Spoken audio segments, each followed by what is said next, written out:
Have you ever walked away from a conversation feeling guilty, even though you didn't do anything wrong? Or agreed to something, simply because someone made you feel like you had no choice? If so, you may have experienced manipulation. Manipulation isn't always loud. It doesn't always involve threats or lies. In fact, the most effective manipulation is often so subtle, you don't realize it's happening until much later. So why do some people manipulate others? Is it because they're evil? Or is there something deeper happening inside the human mind? Today, we'll explore the psychology behind manipulation, why some people use it, and how understanding it can help you protect yourself. Let's begin. Manipulation is about influence. Every day, people influence each other. Parents influence children. Teachers influence students. Friends influence friends. Influence becomes manipulation when someone intentionally controls another person's thoughts, emotions, or decisions for their own benefit while ignoring the other person's well-being. The goal isn't cooperation. The goal is control. 1. The need for control. Many manipulative people fear losing control. Control gives them a sense of safety. Instead of asking honestly for what they want, they try to shape situations behind the scenes. Sometimes it's through guilt. Sometimes through fear. Sometimes through emotional pressure. For them, control feels less risky than vulnerability. 2. Emotional insecurity. Surprisingly, manipulation isn't always a sign of confidence. Sometimes it's the opposite. A person who fears rejection or abandonment may manipulate others to keep relationships from changing. Instead of saying, "I'm afraid you'll leave me," they might create guilt, jealousy, or emotional dependence. It feels safer than expressing fear directly. 3. The power of guilt. One of the most common manipulation tools is guilt. Imagine someone says, "After everything I've done for you," or, "If you really cared about me, you'd do this." The goal isn't to solve the problem. The goal is to make you feel responsible for their emotions. Healthy relationships encourage honest communication.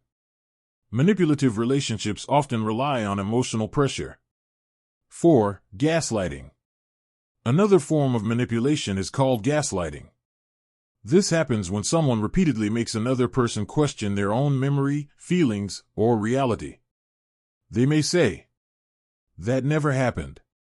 You're imagining things. You're too sensitive." Over time, the other person begins to doubt themselves. That's what makes gaslighting so powerful.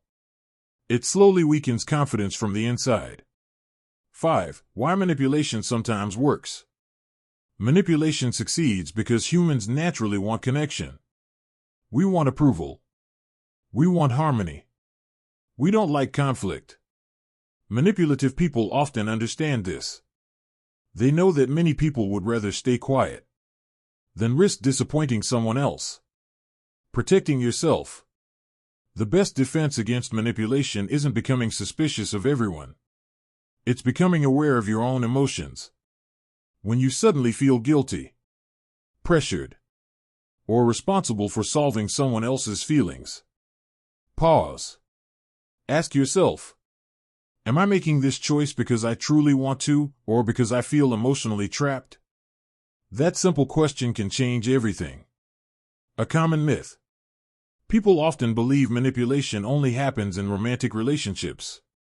But it can happen anywhere. At work. Among friends. Within families. Even in everyday conversations. The important thing isn't becoming fearful. It's learning to recognize unhealthy patterns early. Final thoughts. Not everyone who influences you is manipulating you. And not everyone who manipulates others is fully aware they're doing it. Human behavior is complex. Sometimes manipulation comes from fear. Sometimes from insecurity. Sometimes from a lifelong habit of controlling situations. Understanding these patterns doesn't mean judging people. It means recognizing unhealthy behavior before it controls your decisions. Because real trust is built on honesty, not emotional pressure. If you enjoyed learning about psychology and human behavior, subscribe to Human Explained. Every week, we explore the hidden patterns that shape the way we think, feel, and connect with others. Thanks for watching, and we'll see you in the next video.